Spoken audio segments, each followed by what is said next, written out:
Smash! Welcome to another episode of Carnage World's Reuploads. Been a while since I did one of these. This is a series where I re-upload some of my older videos with my voiceover and background music. Due to past videos having some copyright issues with the audio. Anyways, let me explain the title a little. This figure I found early in 2018. Yeah, the good old days before COVID.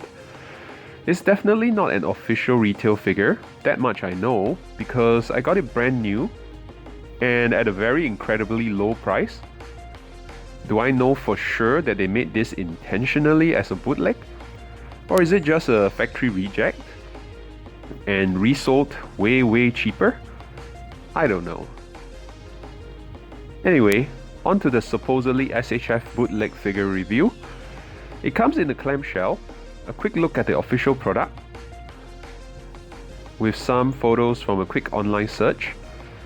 Again, it's just in the clamshell, no box to be seen.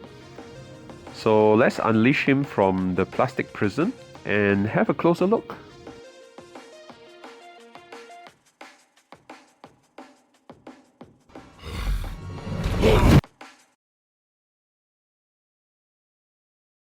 So first look aesthetically, we can see huge gaps, especially at the elbow regions, on the shoulders and the abdomen.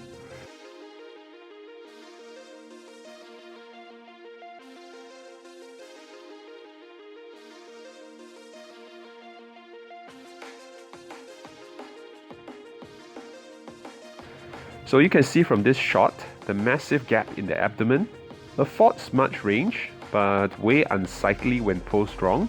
Ugh. There is also gapping at the head region. Now before you click off the video, let me say that the best is yet to come, so hang in there.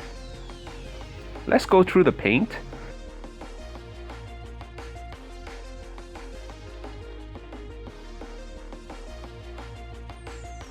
It looks pretty clean overall. Shading is pretty good.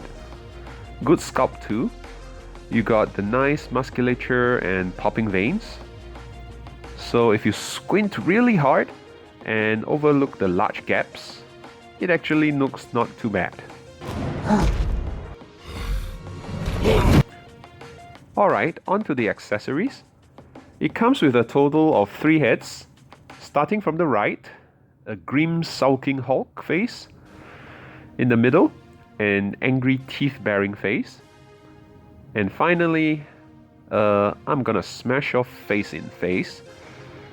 Very much appreciated the sculpts on these and the paint, especially on the last face on the left.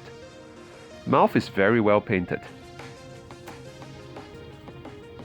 Now we got fisted hands on the figure in the package. This figure also comes with some palm half open hands, kind of like he's grabbing out at ya. So that's it for accessories. A pretty decent batch. Now I'm gonna do a head swap. Pretty easy. The head pops off nicely. Put in the yowling rolling head. Pops back in. And it's just that easy. And it sits at just about the right height above the shoulders to my eye. Gonna do a hand now. Alright, the joints came out of the socket in the arm. So I had to remove it off camera with some pliers. So it's kind of like a dumbbell joint, as you can see. So the hand pretty much able to move freely on the wrist.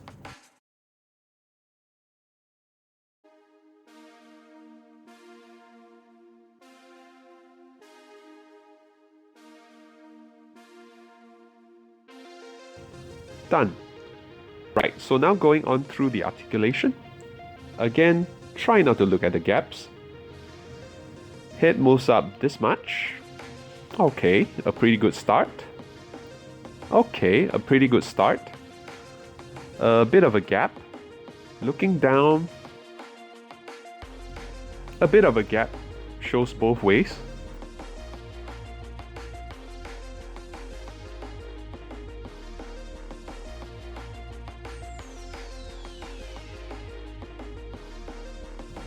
Head tilts sideways as well. Arms rotate 360 degrees.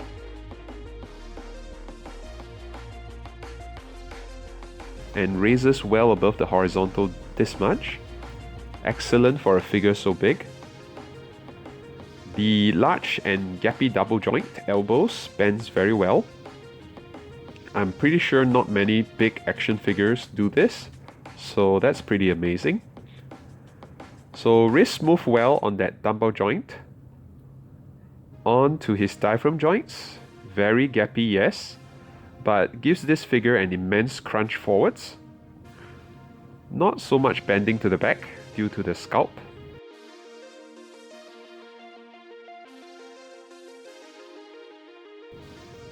Waist rotation is there. Hip joint allows the leg to lift up this much, not a lot. Off to the side. Surprise, surprise, he can do the splits.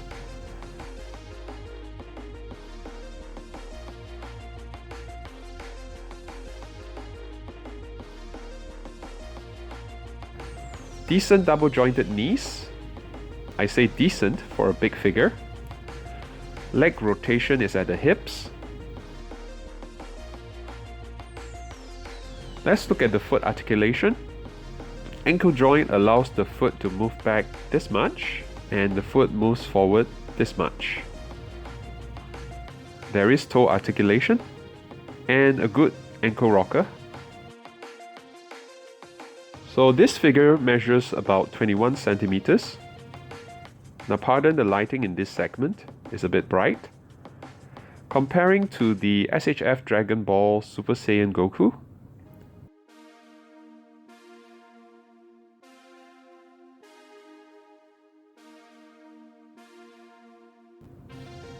and here is an official SHF Bruce Lee. It's nice to see Hulk towering over both of them, as he should.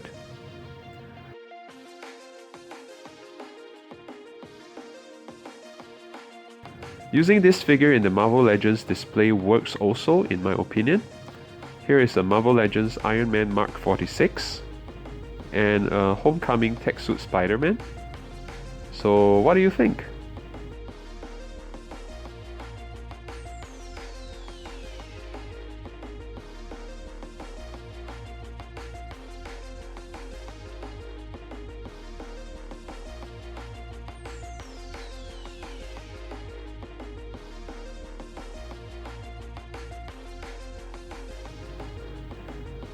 Right, after playing with this figure for some time, I kinda grew to love this figure.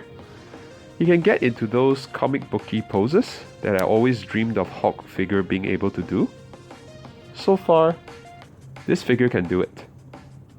And look good at it. Just put in the time and effort to hide the gaps while posing, and you'll see why. Well, maybe that's too much to ask for some, but I personally think it's worth it. So finally, I think I like this bootleg, despite its ugly packaging, despite its very unsightly and obvious gapping issues. I think once posed is actually pretty decent. Plus, I got a huge amount of plastic for what I paid for, and a good companion for my other action figures and display, which is most important to me. So as you can see, I still have the big guy. Alongside, this is my official face-off Hulk. True that the official figure doesn't have the gapping, but it also doesn't have much posing options. I don't know, to a person who loves to pose action figures dynamically, that's pretty important. Don't forget to give me a like, click the subscribe button for more, and ring the bell icon. Let me know down in the comments, when it comes down to it, do you mind if the figure has unsightly gaps in the vanilla pose, but poses great dynamically? Or do you prefer otherwise? Okay, so I gotta go now, my friend. Till the next one, you have a great day. Bye bye.